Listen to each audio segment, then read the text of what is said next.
It's Cardboard Time, episode number 115, and I'm your host, Arwen Kathke. On today's episode, I have a huge update on the Shelf of Aspiration, and I also have reviews of Tearable Quest and Rebel Princess, the Happily Never After expansion. Well, it was a great time at my 2-day Cardboard Fest event. This is something that we hold every year over the 4th of July holiday, and we get to play a bunch of different games and eat food, and most importantly, be with people that we really love and care about. It was a smaller event. We kind of wanted to keep it that way due to the amount of work that we have to do with our wedding and just things in general. Life is busy, but we did get to play a total of 14 different games. Some of my favorites among them, High Tide was fantastic. I will be talking about that probably on the next episode once I get a few more plays of it in. Bomb Busters was one that our friend Chris High brought with him. Tea Garden, and getting to try out Sanctuary. Now, this is the new lighter version of Arc Nova that Chris brought with him. We had the very fortunate opportunity to try the only copy in the US right now, and it's definitely a very interesting game. Not what I was expecting, but one that I particularly enjoyed.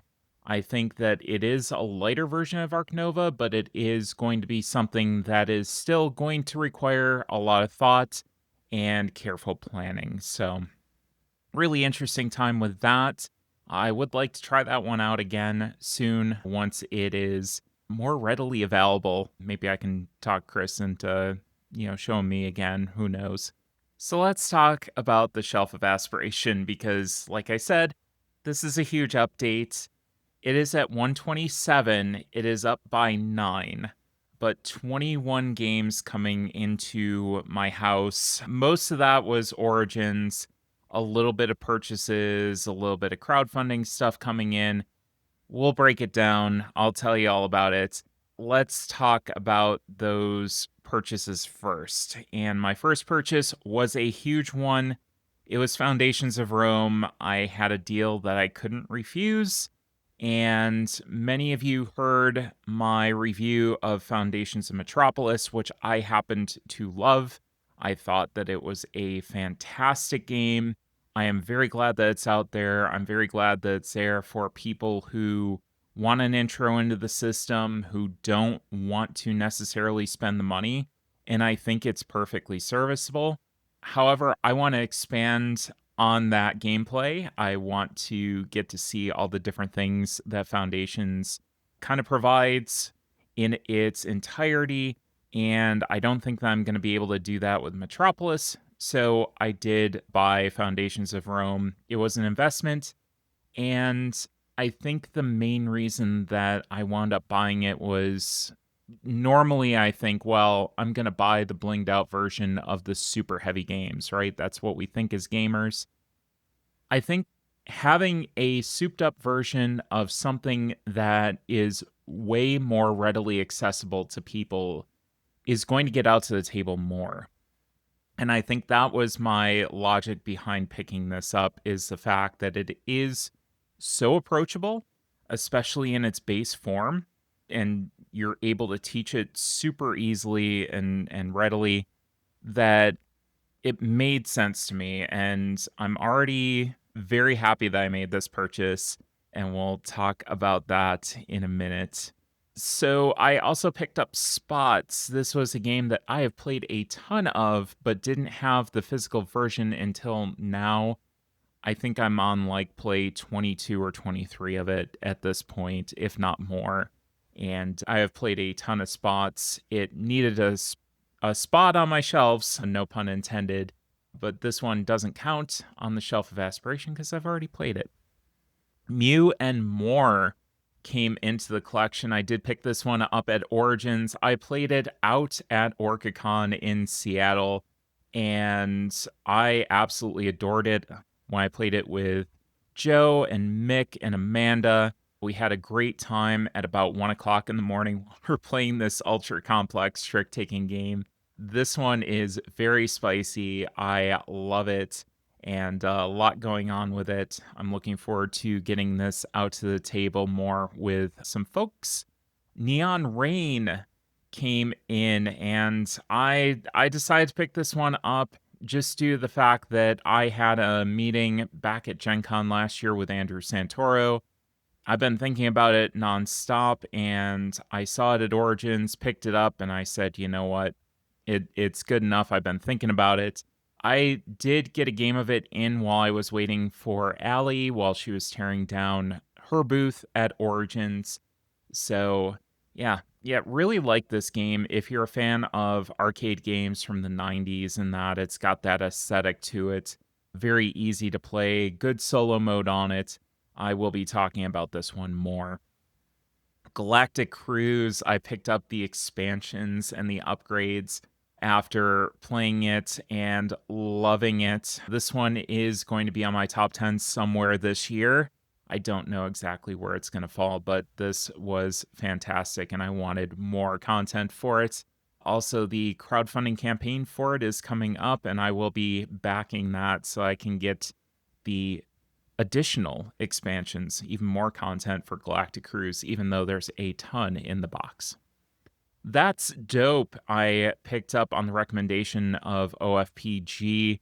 Ira, who does Sunday Club as well from Black King Games, did this one, and it looks like a very fun party game. We did some very light play of it while we were in the hotel down in Columbus between Allie and I discussing, is it dope or is it nope?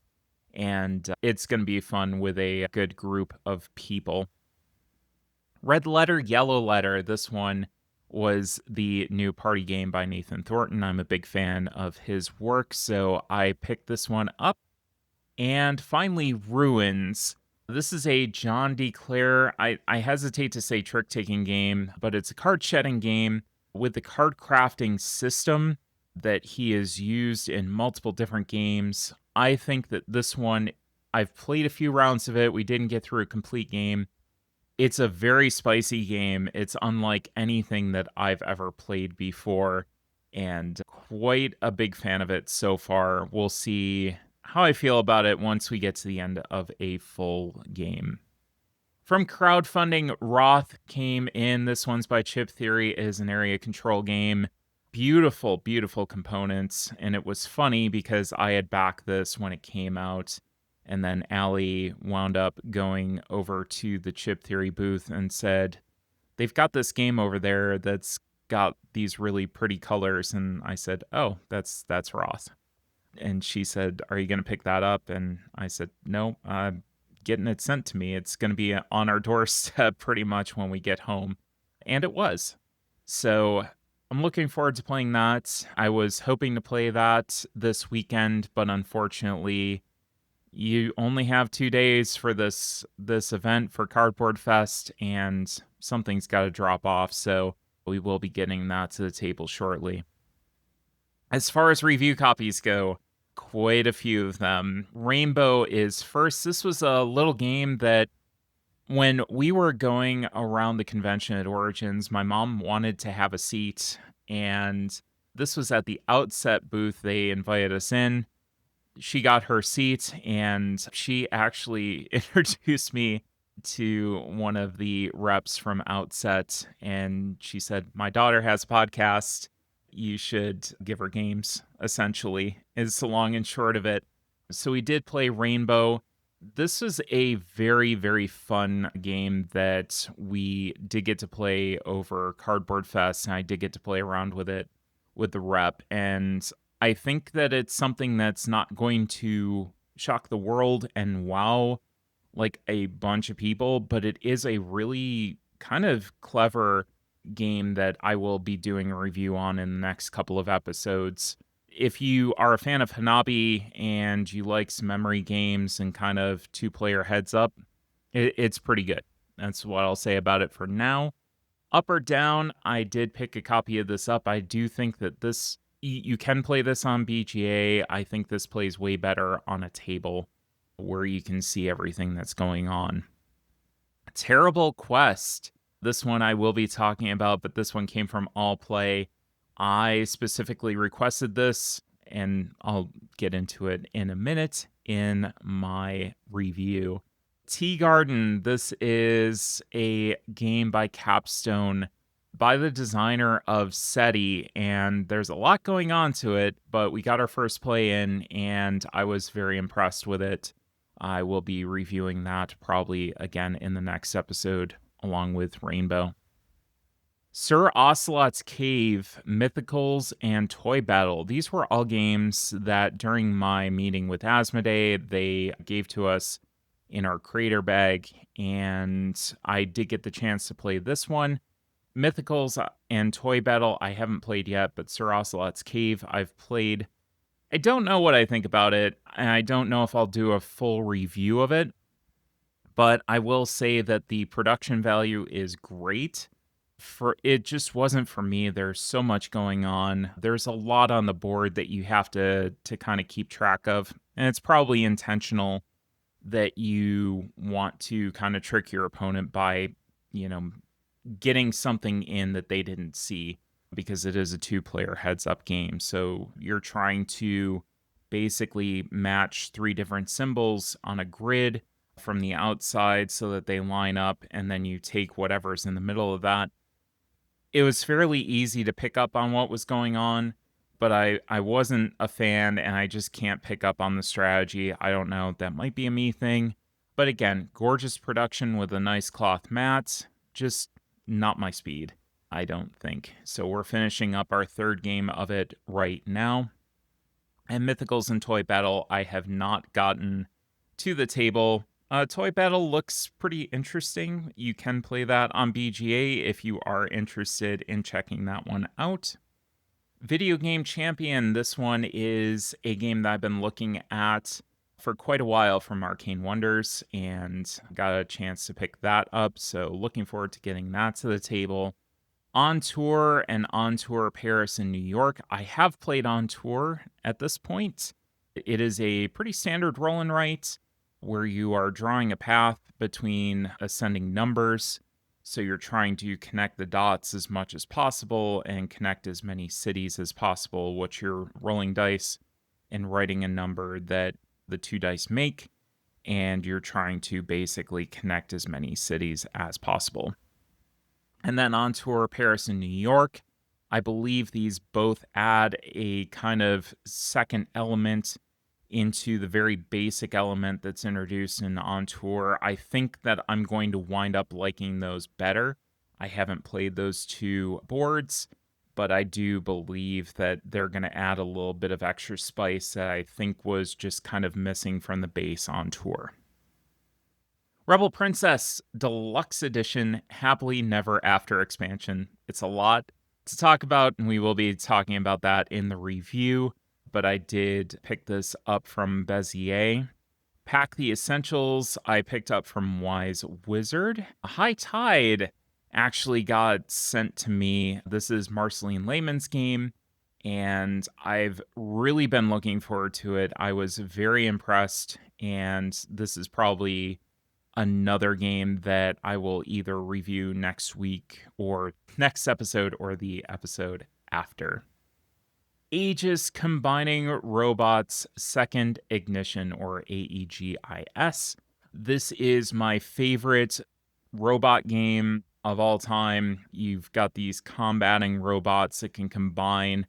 A really interesting dice chucker. Your heads up with your opponent. I do believe that now it plays up to 6 players, if I'm not mistaken. And this is by far and away, like, I am not somebody that really enjoys a lot of combat intensive games. This one's just plain fun.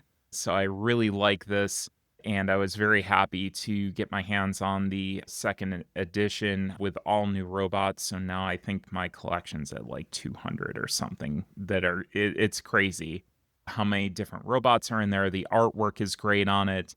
If you're a fan of those types of anime and that, where you've got all the combining robots like Robotech and, you know, your different robot animes, it's really, really cool.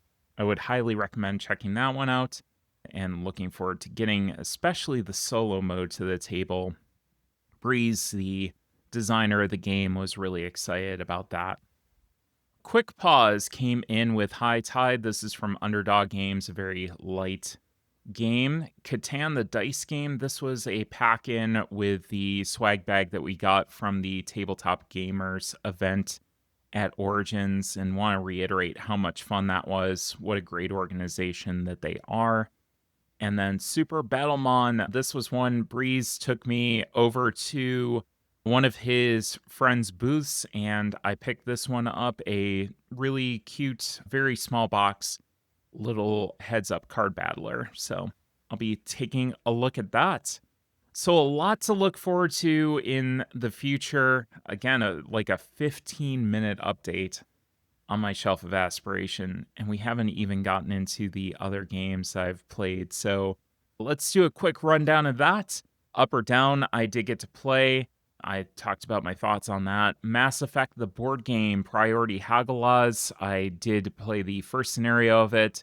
It is still set up on my table downstairs so that I can play through the rest of the campaign, and I've had a good time with that so far.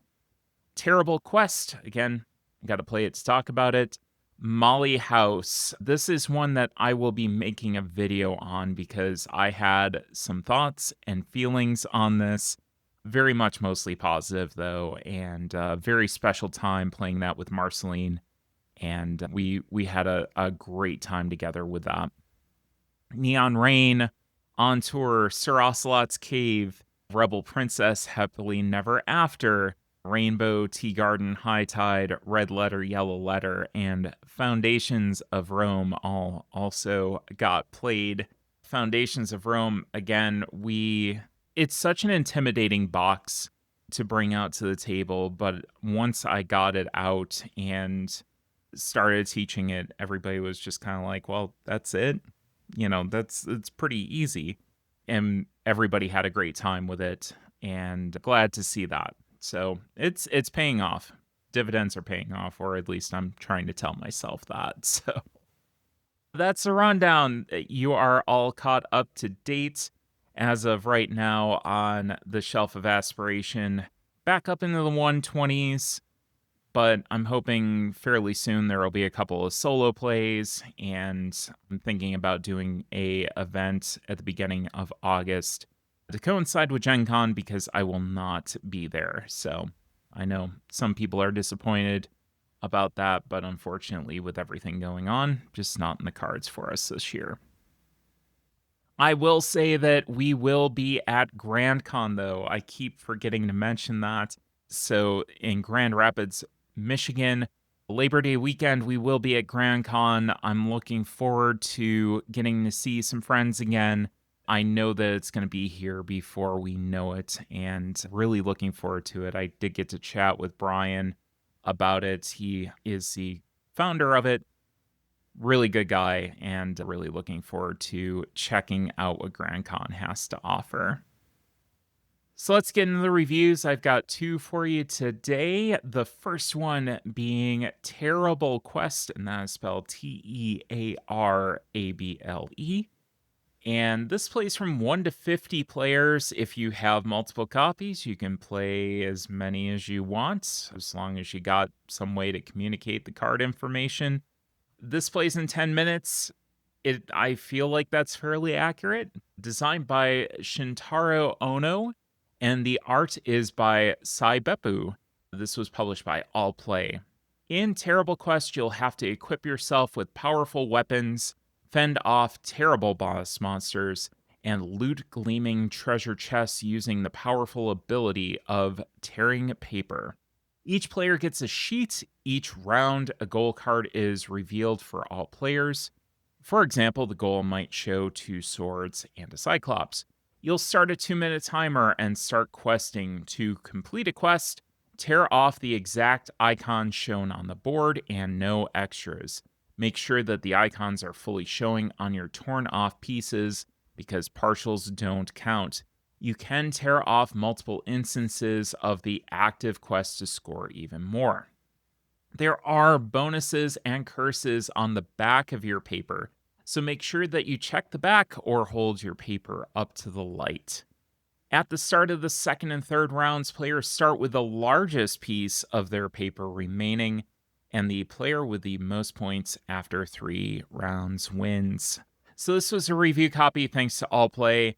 I did have my media meeting with All Play at Origins, and this really stuck out to me as something unique and different, and something that I wanted to cover. The art style is incredibly cute on this and very fitting for a game like this. Sai Beppu does some very good art, and I liked it on this game. The gameplay is very frantic. You're tearing out paper, you're trying to make these little tiny tears. I think it's maybe like a 4x6 piece of paper that you have, and you're just trying to tear out these little tiny shapes. I think 2 minutes as a timer is enough to provide that kind of tension without feeling incredibly rushed. So it does kind of toe that line of something that it's not super stressful, but that pressure is there. And that's kind of the difference that I like. Something with a 20-second timer, it's very rare that I like something like this, but there are exceptions like caution signs. 2 minutes does work on this game very well. This is a game that I will say relies on judgment a lot with your fellow players. So, how strict do you want to be with your tearing? If somebody has like a little bit of the white that's been left on one of their other pieces, the white outline around, do you want to allow that? Do you want to not allow that? So there is a little bit of room for judgment.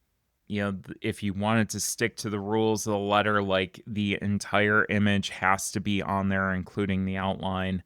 So it's the kind of thing that if you play with very nitpicky players, it could cause some arguments. Some people would think that it's more lax than others. So you might want to set those expectations ahead of time just to avoid some arguments that might come at the table. I did also like the fact that there's an easier and a harder mode. So this comes with 2 pads of paper. One sheet is kind of lighter and standard, and then the harder mode is thicker and darker, so you can't see the back as easily. You kind of, instead of holding it up to the light, you can see a little bit. But really what you want to do is flip it over and see if you can correlate everything on that hard mode. I did think that that was really, really fascinating and a pretty cool way of handling that. Points do seem to be weighted correctly in comparison to the amount of work that you have to do to get them and the difficulty of going in and getting these shapes. The boss is incredibly tricky to get. I tried a couple of times and failed miserably. I did not do well at this game when I've played it. And I'll get into that in a minute. Another thing that might irk some people is the fact that once you get through the entire box, the only way that you can reset the game is to buy another copy. Allplay does not plan on selling additional pads separately, but the MSRP is $10, and I feel like the amount of extra material outside the sheets is low. You can just recycle the cards that were in there, and then you get your new box and you're ready to go.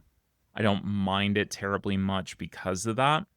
But yeah, that's kind of the crux of it. I know that will irk some people. Some people might not, care for that. Just a heads up. But again, with the MSRP only being $10, I feel like it's pretty much, why would you sell extra pads at that point when you can just sell another, unit of the game and not have to carry multiple SKUs. From a vision and accessibility standpoint, I will say that I struggle with this game due to some struggles I have with fine motor skills. I have big hands, so tearing out little tiny symbols is a lot harder for me than it is for some other people, but I still had a ton of fun. I don't think that I'll ever be good at this game, but I won't ever turn it down either, just because of the sheer amount of fun that I have with it. It's a 10-minute game. You can play it, you can laugh with your friends, especially when you make mistakes. I do like that tension that's in there. And I feel like it's something that, again, even though it's something that I'm probably never gonna be good at, it is something that I still enjoy. I didn't have really any color vision issues. A couple of the swords have different sizes to them. That may actually be an intentional design choice so that you have to be careful with which sword you tear out.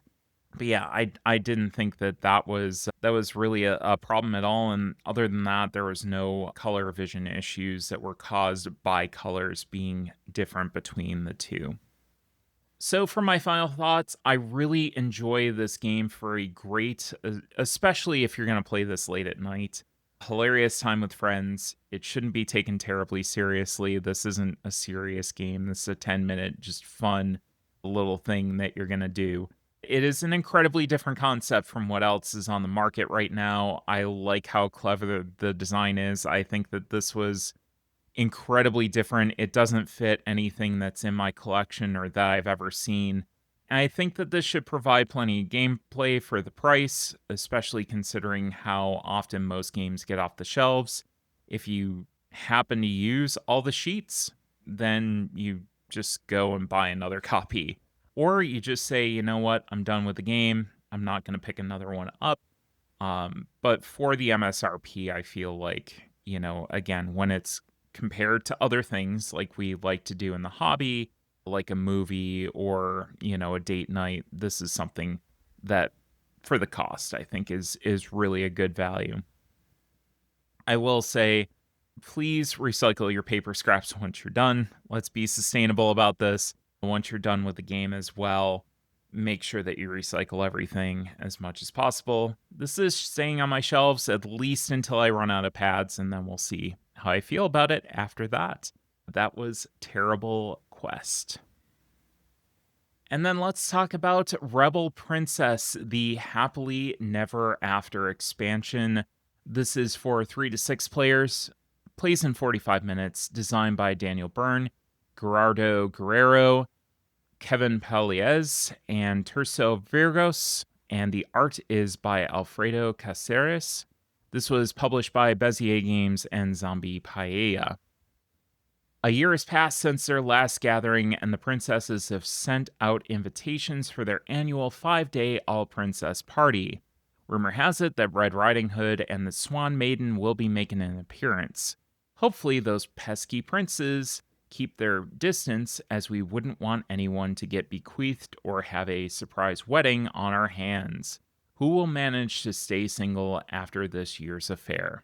Happily Never After is the first expansion for the modern classic trick-taking game, Rebel Princess Deluxe Edition, and adds 2 more punchboard princess tiles, 6 more tarot-sized round cards, and 1 more score pad. Note that the 6 expansion tarot round cards also have Greek letters in the upper left corner, Alpha, Beta, Gamma, Delta, Epsilon, and Zeta, and these cards plus the 2 new princess cards have yellow sun icons in the upper right corner so that you can separate those if you want.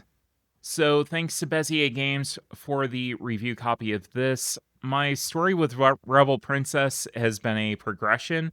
I did play a friend's copy of the base game. Really, really enjoyed it. So I picked up the standard edition, and that was actually on the day that I bought my wedding dress. What a better way to celebrate spending money than going ahead and going to a game store and spending more.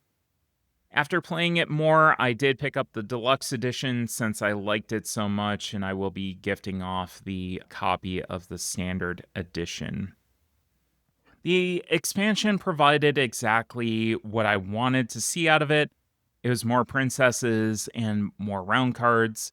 The round cards were all very fun. They were very wild. They added fun new twists to the game. We especially like the drafting round card because to me, I haven't seen another trick taking game with drafting in it. That is a very wild concept to me. We did not care for the combination of the final round card and beauty, as the round card made the person who took the last trick pass all of their tricks off to the left, and Beauty was able to swap cards that were on the board. So essentially, Beauty was able to automatically win that round. It's the last round. They pass all their tricks over, and then that's it.